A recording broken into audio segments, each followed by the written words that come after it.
Osteoporosis. नमस्कार, दादी yoga channel में आपका स्वागत है।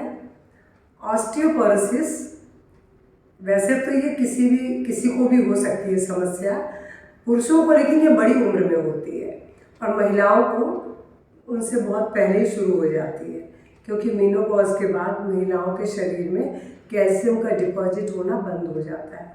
एस्ट्रोजन नामक जो हार्मोन है वो बनना बंद हो जाता है, जिसकी वजह से महिलाओं के शरीर में ऑस्टियोपोरोसिस की समस्या पहले आती है। इसमें हमारी हड्डियों का क्षरण होने लग जाता है, कैल्शियम का डिपॉजिट निकलने लग जाता है, तो हड्डियाँ खोखली और कमज़ोर हो जाती हैं और वो एक जरा से झटके को भी सहन नहीं कर पाती। और ख़ास करके इसमें टखने की हड्डी, कूल्हे की हड्डी, कलाई की हड्डी, पसलियों की हड्डी कई बार छींक, खांसी या जरा से झटके से टूट जाती है, या जरा सा पाँव मुड़ा, टखने की हड्डी टूट गई, ये सुनने में आता भी है। जबकि वैसे तो हड्डियाँ बहुत मजबूत रहती हैं, हम गिरते पड़ते रहते हैं युवावस्था में, लेकिन इतनी आसानी से तो हड्डियाँ नहीं टूटती हैं। लेकिन हाँ, और कई और भी कारण हैं, लेकिन हाँ, ये अनुवांशिक भी है। तो और वैसे मैंने बोला कि आदमियों में तो 60 साल के बाद शुरू होती है समस्या, लेकिन महिलाओं में बहुत पहले 40 साल में, 35 साल में, मतलब इस कई बार कईयों का मेनोपॉज हो जाता है तो वो उनको ये समस्या शुरू हो जाती है। तो मैं बोलूँगी, मैं तो महिलाओं के लिए ज़्यादा सोच रही हूँ, क्योंकि उनको एक्सरसाइज के लिए वो बहुत ज़्यादा, अभी भी बहुत सी महिलाएं इसके लिए सोचती नहीं है। जब समस्या सिर पे खड़ी हो जाती है तब वो सोचती है, फिर उसके बाद बहुत कुछ नहीं है। लेकिन हाँ, एक्सरसाइज सबको करनी चाहिए। आज मैं ऑस्टियोपोरोसिस की समस्या से जो जूझ रही हैं, मैं उनके लिए थोड़े से कुछ सरल अभ्यास बता रही हूँ कि आपको क्या करना है। आपको बहुत सरल अभ्यास करने हैं। कभी भी शरीर के किसी भाग में कोई चीज़ झटके से नहीं करनी है, सब कुछ बहुत आराम आराम से करना है। मैं सबसे पहले जो आसन बता रही हूँ वो बता रही हूँ अर्ध चक्रासन। कमर पे हाथ, शरीर को पीछे मोड़े, सांस भरे, सांस छोड़े, उसके बाद सीधे हो जाए। तिर्यक ताड़ासन। सांस भरते हुए हाथ को ऊपर खींचे और एक साइड बेंड हो जाए। अपनी क्षमता के अनुसार रुके, 1 से आधा मिनट जितना रुक सकते हैं। सांस भरते हुए सीधे, इसी को अपोजिट साइड जाएंगे। Breathe out. यहाँ भी आप अपनी क्षमता के अनुसार, अगर वहाँ आपने 20 की काउंटिंग में रुके तो यहाँ भी 20 की काउंटिंग में रुके, और जब लगे कि अब हो गया तो सांस भरते हुए सीधे हाथों को नीचे ले आएंगे। इसके बाद जो एक आसन बता रही हूँ, पादहस्तासन। सांस भरते हुए हाथों को ऊपर लाए और धीरे धीरे जितना आप आसानी से झुक सकते हैं, अपने शरीर के साथ कभी जबरदस्ती ना करें, और नीचे झुकते हुए आप जितना मुड़ सकते हैं। अगर आप पूरा हाथ हथेली जमीन पर आ जाती है, घुटना सीधा रखते हुए, तो बहुत अच्छा है।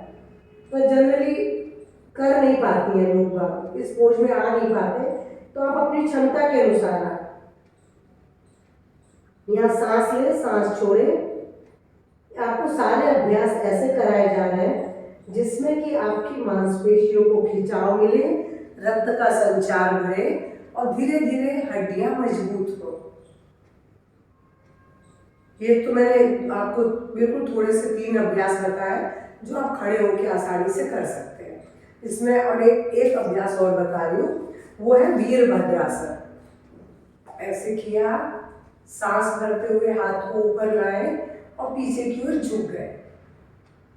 ये भी आपके पूरे शरीर में खिंचाव दे रहा है, जिससे कि रक्त का संचार बढ़ेगा शरीर में।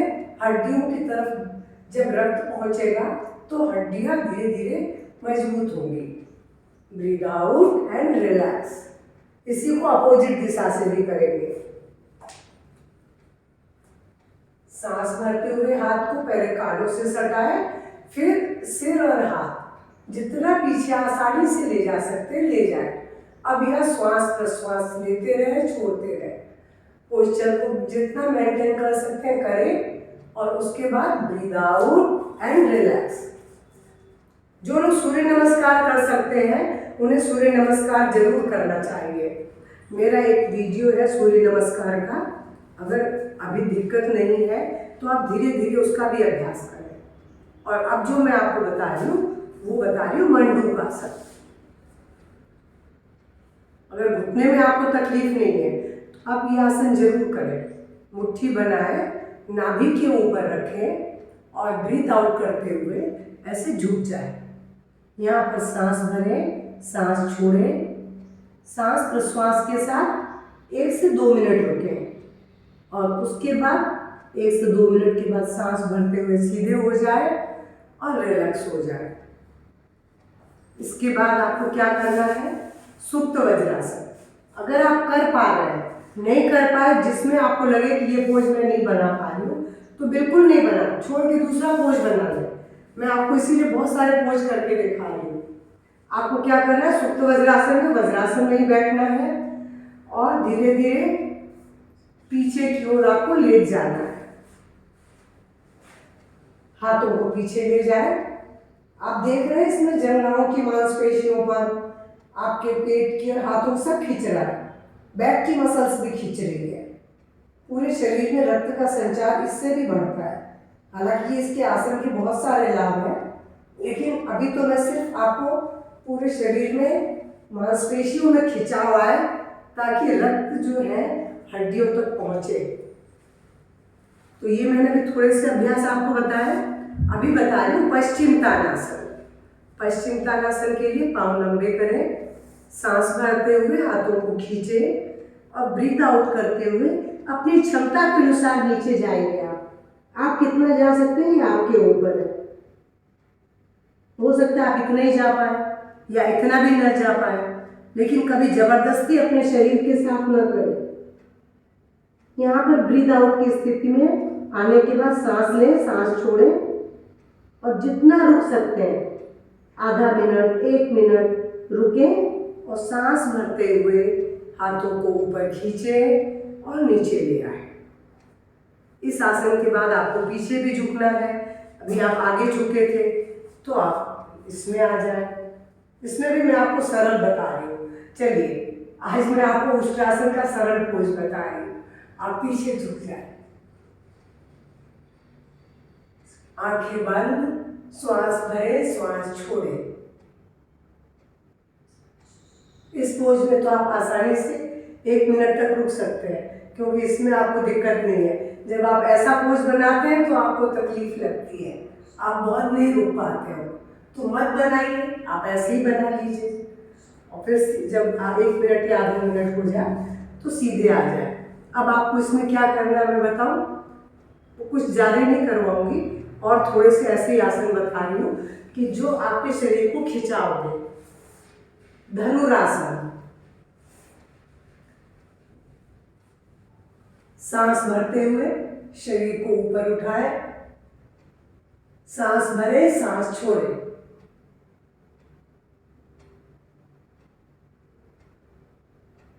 और जब लगे कि नहीं अब थक गए हैं तो रिलैक्स हो जाए। रिलैक्सेशन का हमेशा ध्यान रखना है। जब भी आप थकते हैं ना तो आप जबरदस्ती अपने शरीर के साथ न करें और रिलैक्स होना बहुत जरूरी है ताकि आप अगले आसन को बहुत अच्छी तरह कर सकें। अब सीधे होकर के पवन मुक्त आसन।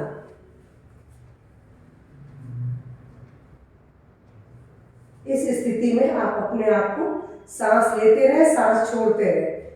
ये डाइजेशन को तो करता ही है, डाइजेशन के साथ साथ पूरे शरीर में आप देख रहे हैं पूरे पैरों में, हाथों में एक खिंचा दबाव मिल रहा है, तो धीरे धीरे आपकी मांसपेशियां, हड्डियां मजबूत होने लगेंगी। डाइजेशन भी अच्छा रहना बहुत जरूरी है और रिलैक्स हो जाए।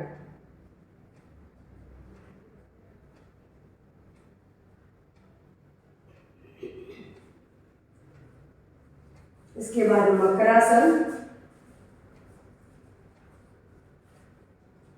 Breathe out, breathe in. गर्दन और घुटना बिल्कुल अपोजिट साइड में जा रहा है। हमारी गर्दन लेफ्ट साइड है, घुटना राइट साइड गया है। इसका भी अभ्यास 4 से 5 बार करें, क्योंकि अक्सर जिनकी हड्डियां कमजोर हो जाती है उनको कमर में दर्द बहुत सताता है। इस अभ्यास से उनको कमर में भी आराम मिलेगा। और उसके बाद फिर पैरों को ढीला छोड़ें।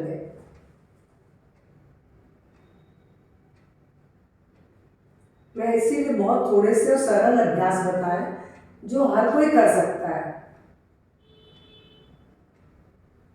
और अब एक अभ्यास और बता रही हूँ, अगर आप कर सके तो करिए। अगर आपको लग रहा है, क्योंकि अगर वजन ज़्यादा हो तो ऑस्टियोपोरोसिस के मरीजों को उसमें भी दिक्कत आती है, और ख़ास करके महिलाओं को थाइस और पेट पर वजन फैट ज़्यादा रहता है, तो आप अपने दोनों पैरों से उठा के सर्कल बना लीजिए या साइकिलिंग कर लीजिए। आपको जो सुविधाजनक लगे वो कर लें। अगर आप उल्टा सीधा करा है तो उल्टा भी करना पड़ेगा।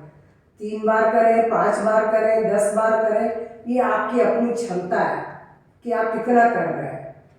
उसके बाद रिलैक्स हो जाए। और साइकिलिंग कर रहे हैं तो आराम आराम से साइकिलिंग करते रहें। सीधा करने के बाद उल्टी भी साइकिलिंग होती है, वैसे भी करें।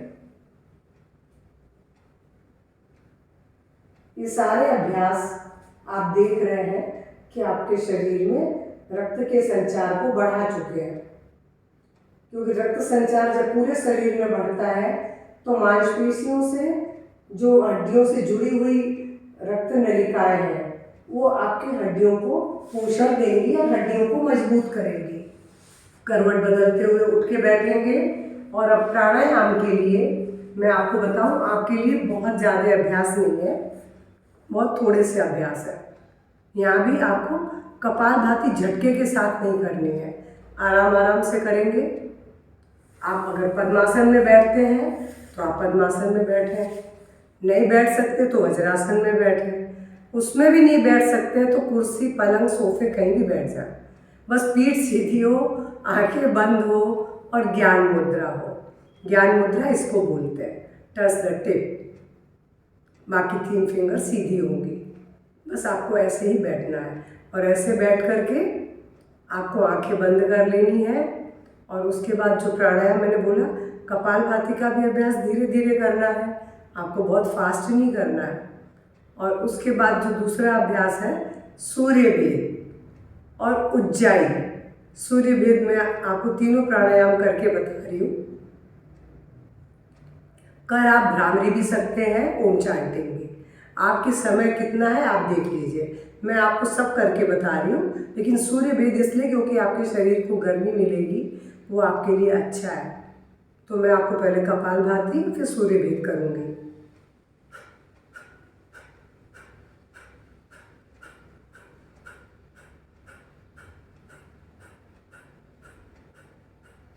मैंने बहुत धीरे धीरे इसीलिए किया कि आपको तेज करना नहीं है, तो आपको भी धीरे धीरे करना है। और इसके बाद जो मैंने बोला है आपको, सूर्य भेद। सूर्य भेद में क्या करना है आपको, राइट से लेंगे, लेफ्ट से छोड़ेंगे। हर सांस राइट से लेंगे, नासिका मुद्रा बनाई।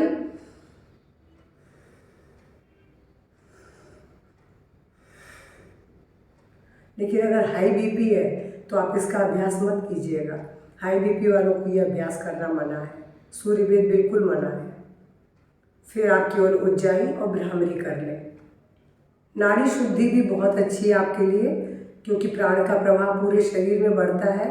तो या तो नाड़ी शुद्धि कर ले या अनुलोम विलोम।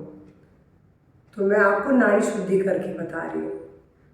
दोनों प्राणायाम बाई नासिका से शुरू होता है और बाई नासिका पे लाके ही खत्म करते हैं। करना सारे प्राणायाम शुरुआत में 2 मिनट, फिर 5 मिनट के लिए जरूरी है।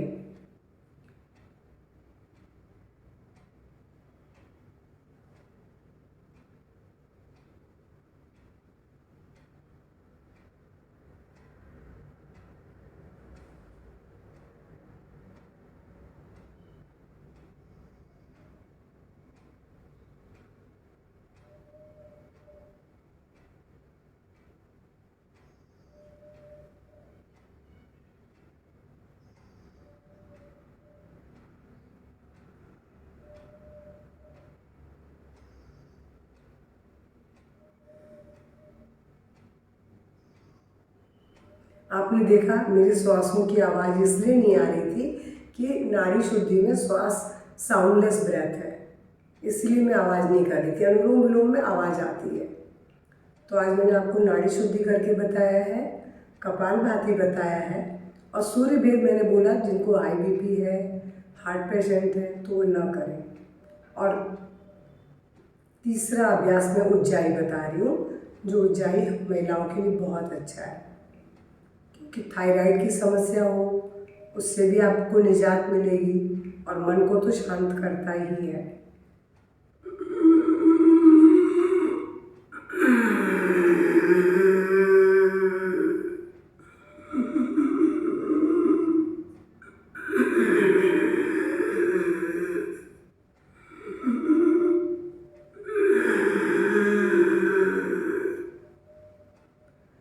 आपको मालूम मैंने क्या किया? कुछ नहीं किया, जालंधर बंद लगाया, लेकिन हाँ जिनको गले में सर्वाइकल या ऐसा कुछ है तो जालंधर बंद ना लगाए, वो आराम से सीधी गर्दन रख के भी कर सकते हैं। मैंने गले की वॉल को अंदर से कोड़ लिया। अब जो नाक से श्वास ले रही थी वो गले की वॉल को टच करके जाने से ये आवाज़ आ रही थी, कहीं खर्राटे जैसा स्वर आता है। ये गले की इंटरनल जो मांसपेशियाँ उसकी मसाज एक तरीके से करता है, तो थायराइड ग्लैंड जो है इससे स्वस्थ होती है। आवाज़ को तो मधुर बनाते ही हैं, खर्राटे से भी हम बचते हैं इसको करके अभ्यास से। तो ये उज्जाई था। एक बार और करके एक राउंड बता देती हूँ। आपकी गर्दन सीधी करके बता रही हूँ।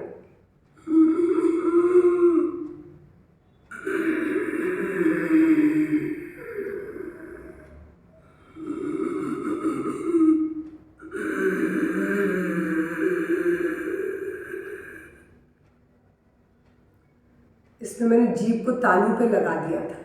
उसके बाद जो मैं श्वास भर रही थी, नाक से छोड़ रही थी, तो ये जो स्वर आपको सुनाई पड़ा ये उसी के कारण था।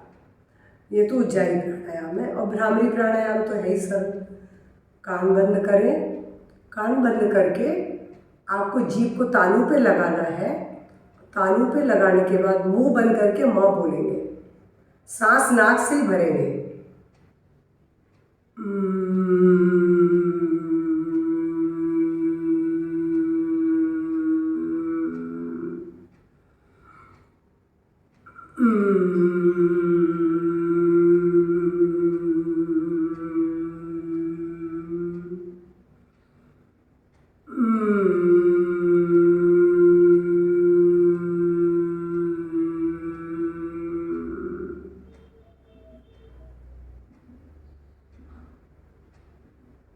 मैंने केवल 3 अभ्यास बताए हैं, लेकिन मैंने बोला आपको 2 मिनट तक करना है।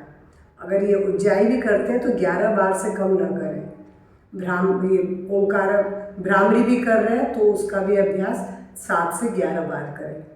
और बाकी प्राणायाम आपको शुरुआत में 2-2 मिनट, फिर बाद में अभ्यास हो जाए तो 5-5 मिनट। तो ये तो मैंने आपको ये थोड़े से अभ्यास बताए हैं, लेकिन इसमें आहार की भूमिका बहुत है। आपको कोल्ड ड्रिंक्स नहीं लेना है, फास्ट फूड जंक फूड नहीं लेना है, कैल्शियम की मात्रा बढ़ानी है ताकि दूध, दही, पनीर, तिल और हरी सब्जियों का प्रयोग बहुत करना है। संतरा प्रतिदिन खाएं। धूप में बैठना, सुबह की धूप में बैठना ना भूलें। और अगर आपकी हड्डियों में हल्की हल्की अगर आप मालिश तिल के तेल से करते हैं तो भी आपको बहुत लाभ मिलेगा। लेकिन मैंने जैसे बोला, हरी सब्जियां, सलाद, सीजनल फल और संतरा तो स्पेशल मैंने आपको बोला कि संतरा आपको खाना ही है। और तिल, स्प्राउट्स, उसके अलावा जो मैंने आपको बोला ये सीड्स भी आपके लिए बहुत अच्छी है।